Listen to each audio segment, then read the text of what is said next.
Observation of the mystery of human life, the project ideology, seeker by the case of decision, grounds a lot of paradigm, secular rights talk that eviscerates the very few attempts of hold by granting of authority to the sovereign to make the decision on life. This promotes the autonomous self-necessity creation of the enemy, other devastating the potential for authentic community, and according to assertion of rights must be anchored in recognition of God.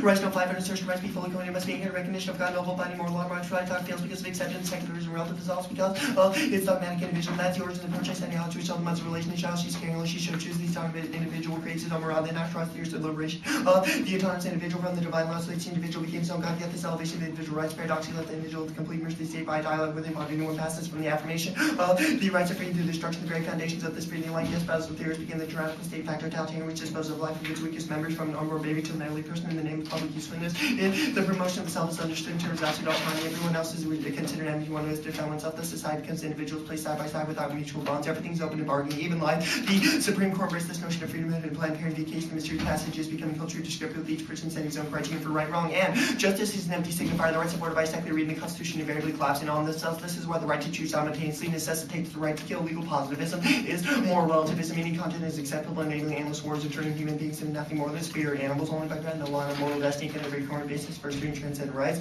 The person against the state by rights confide the only current basis for asserting transcendent right. The person against the state is that the person was created with a moral destiny that transcends the state. Moral destiny is the ultimate reason why the human person has rights. The state is absolutely bound to respect it. The abortion usually debate in terms of right, but the ground rules for debate exclude the only concept of rights that makes them decisive. They are a gift of a creator to a creature who has rights that transcend the state because the creature is immortal. So the culture arbiters claim our rights, whatever the Supreme Court says they are. Legalized abortion has contributed to culture with the intentional infliction of death is accepted as a problem-solving technique to wage of endless wars that never leads to peace. The death of the other such phenomena as examples of the increasing popular acceptance of taking human life in order to resolve situations. There's to upgrade this acceptance by busily conjuring up rights without anchor them. Life philosophy rejected the capacity to object to truth. This denied the power to reason to object to truth. The only reference point for each person making what he could conceive of his own good became relative. The absurdities of skepticism, like the relative certain that he cannot be certain of anything. He's not certain about that. At least he's certain that he's not certain. All legal periods of assert that deny the ability to reason to know what is right or wrong. Any content whatsoever can be legal. There's no human behavior which cannot function as the content of the legal norm, since there's no higher law in nature of God. The possible law cannot be criticized as unjust. Non-natural law systems, jurisprudence on man's view of nature that makes man independent of his creature and fallible to pay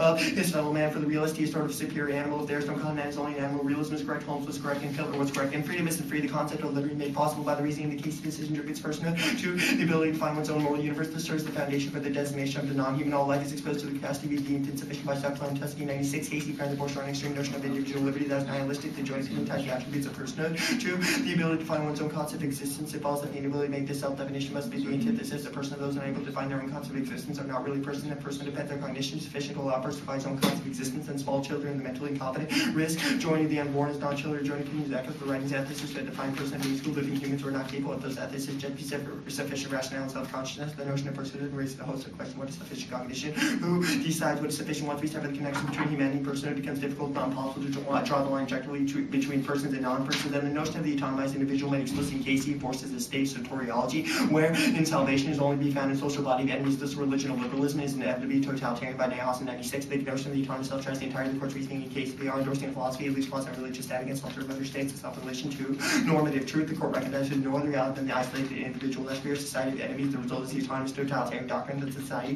is composed of only two actors, the state and solitary individual. This is civic religion. Ground the abortion debate in a legal paradigm of rights creates a social body bound by nothing more than a mutual fear of death. Our bodies are not private, they are shared. The notion of inalienable rights reduces the sacredness of the body to a piece of property by Hauerwas in 91. Christians in America attempted to think of abortion legal terms such as rights and laws away, negotiating safe agreements between autonomous individuals that have nothing else in common other than their fear of death and their mutual desire for protection. America is founded on a philosophical mistake, the notion of inalienable rights. Rights are not inalienable. Christians do not believe we have the right to do with our bodies whatever we want because we're members of one another. We can tell one another what we should and should not do with our bodies. Under the veil of privatization, people think they have a right to our bodies. Then a piece of property in the capitalist sense we have to share as members of the same body of Christ. So the problem is how we think about abortion without the right to recruit, trade for life, and so on. And life is a gift, not a supreme political value. The debate about when life begins obscures our obligation to bear witness to the kingdom of heaven. Our hospitality to children cannot be conditional to welcome the others to see the face of God. Hauerwas in 91. When many people start talking about abortion, they get a question when life begins because life is sacred. Life can never be taken. Any secularists can think life is sacred. We do not believe that human life is absolutely good enough for itself. Our desire to protect human life is part of us seeing each human being as God's creature to save lives and overriding good. It's not right that there's absolutely nothing in this world worth dying for. The Christian approach is not one of deciding does human life start life, hatred, implementation. Instead, we hope life is started. We able to have children because our hope is in God. In a world of such terrible injustice, in a world of such terrible misery, having children is an act of faith. The pro-choice side, you get the question who its fetus becomes a person because only persons have citizenship right. It is odd since we refers to all citizens of a far different kingdom than something called the United States. If we end up identifying persons with the ability to reason that we cannot tell why we ought to care further profoundly when founded. One of the most chilling aspects of the current abortion debate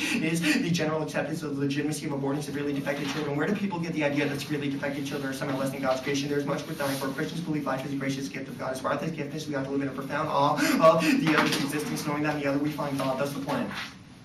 The United States Supreme Court should overrule Planned Parenthood of Southeastern Pennsylvania v. Case on the grounds that there is no constitutional right to define one's own concept of existence of meaning, the universal mystery of human life. Observation 2, the stories we tell, the function of the law is primarily pedagogical. The Supreme Court did not make abortions legal. It made them socially acceptable without regret for the unborn. The plan is to must teach this institution of hedonism by Goldstein 96. They express the function of laws in cases like abortion, moral, important, social control, and ordering. Function of law teaches through its expression of religion. The fact bars decide by forbidding abortion. The road teaches message that relations are terminable. Will that depends does not require care and self-satisfaction counts for more than duty and obligation. Thus, it reinforces the individual's rational calculation in the marketplace that American society already takes to the extreme. The real problem with the world is not that abortions are performed in this society. It has already been performed in large numbers. The law says permitting abortion to be performed says so that expressing regret or concern for the fetus, not expressing restraint upon the woman's choice. Excuse me. And the reasoning in the case decision should be overruled. The mystery passage of the raising criterion for wrongness, making it impossible to oppose National Socialism, which paradoxically cripples the liberalism, attempts to uphold the plan, clears space for new political and more complete concept of the human by Scavolanda. In 05, the mystery passage provides us with new national creed or constitution mandate public creation story. In the story, there's no objectively no purpose to life, no noble goods, no destination towards but the fiction. The mystery passage assumptions destroy the foundation for the liberal project itself. There is no accessible criterion for wrongness. Must abandon the idea that liberalism can be justified in Nazi enemies of liberalism refuted by argument. Liberalism is susceptible to its own form of totalitarianism. Today, we witness the death of freedom for some in the name of freedom for others. The court's case jurisprudence is not viable in the long term without an adequate anthropology ground. Something about our self-creation, our quest for liberty will give way to a dark impulses and men human nature. Ways the alternative bring the declarations, anthropology to life in a truly holistic liberal state that recognizes and privileges the declarations, the concept of the human person. In our participation, God rests upon an ontology of unity by Kavanaugh 99. The supernatural unity rests upon a primary unity, the whole human race, found out the creation of humankind, the image of God, such a unity-based participation in God that we can no more talk to the individual. This essential unity is our Christian, the natural source of a church which all people, regardless of nationality, throughout the story of Babel, sums up that dynamic fall from unity because the attempt to usurp God's position in the human race is scattered while the effect is in its very creation of individuals, such that its creation of an ontological distinction between individual and group is scattering to mutual enemy, then the reject will take the form restoring unity in Christ, many are joined into one. But the body continues to consist of many members, each of which is different, not simply interchangeable. The members participate in one another. One member suffers, all suffer. In this image, there's no room for distinction between Greek and Jew. And this question of being precedes all the considerations by Cunningham that Ionian philosophy renders itself intelligent only by a whole host of metaphysical presuppositions, in particular view that existence does not require explanation, hence being is treated as a given as opposed to a gift. Metaphysics must demand theological discourse on the question of being, because only theology which appeals to transcendence can offer form explanation that will scale the importance of philosophical explanation. Only in this way will there ever be metaphysics proper. And demarcations are inevitable. Every position has an enemy, but the defining feature of the law in God is not all that enemies fall under the same category as being. Only in a paradigm of liberal humanism can the conditions but subhuman arise by rationality. The contrast between Christian and humanism instructively get the liberal humanitarian tenets construct a world of universal friendship produced by some eternal necessity. Every new enemies first make Christianity represent the concrete, spatially imaginable order set in Jerusalem. This is the polis outside the wall, lies the barbarians. The humanism that's been opposed is the philosophy of absolute humanity by virtue of its universality. Answer to words of is no localizable polis, no clear distinction between what is inside and what's outside of humanity. To raise all humans of their own gaze to the seed, no barbarians outside, not whom or what does the wages wars Christianity distinguish between believers and non-believers? Since non-believers can become believers, there must be the same category of being to be human. To be human, then, for writing with the distinction between believers and non-believers is humanity is not part of the distinction. What makes the distinction possible, once the term used to describe the horizon, also becomes that distinction is possible. Pull needs to negative opposite. Negative pole can only be something that lies beyond the horizon. Can only, in other words, be inhuman. Only with the concept of human, in the sense that as to humanity, that there appears the other side of the concept, the new enemy, the inhumans own the history of humanity. The superhuman brings about the dialect necessity of the subhuman as its enemy. Between liberal pluralism reduces the political to the social, and thereby nullifies all truly political opposition by simply excommunicating its opponents from the high church of humanity. After all, only an unregenerate barbarian could fail to recognize the irrefutable benefits of the liberal order. Okay, so can you explain to me what the question of being is that the 1AC attempts to come to grips with? The question of being is that we need to participate with one another in an ontology. Well, the question of being is like how we exist in the world. And right. the 1AC says we exist in the world as one another. Right, so can you explain like what that means to exist as one another? I mean, your evidence refers to things like the ontology of unity and things like being as one another, but what exactly does that mean for... Well, one example of what it means is that abortion is not permissible in that framework, that we have the right or ability to tell other people what to do with their bodies as they have the ability to tell us, because our bodies are not private, we're not atomized and shared. Right, yeah, that's another question I have. When you say atomized individual, what does that mean? That means the individual that is apart from everybody else, so they have... Yeah, the individual that's fighting for themselves, the notion of their rights, that you exist in a society against the other as an enemy of the other. Okay, that's fine. The kingdom of heaven, what is it exactly? Well, I guess the kind of framework of on the unity, I guess, would be the best way to describe it. I mean, the, kind of ideal state. Right, well, I mean, you mentioned at a certain point when I see that, one of the important things we have to understand is that when we get caught up in the debate about personhood, we divert ourselves from being able to accept the kingdom of heaven, right? Yeah. Like, what does that mean precisely? That evidence talks about how we need to have an unconditional, I guess, respect for children. That evidence is not so much about bearing witness to the kingdom of heaven so much as it's about. Well, when we believe that life is an orienting principle, it tells us things like there is nothing in the world worth dying for, which is untrue. Right, so I'm trying to understand the debate implications for that. Like, how does it relate to the plan itself? Like, how does the plan access that? Sometimes maybe people die.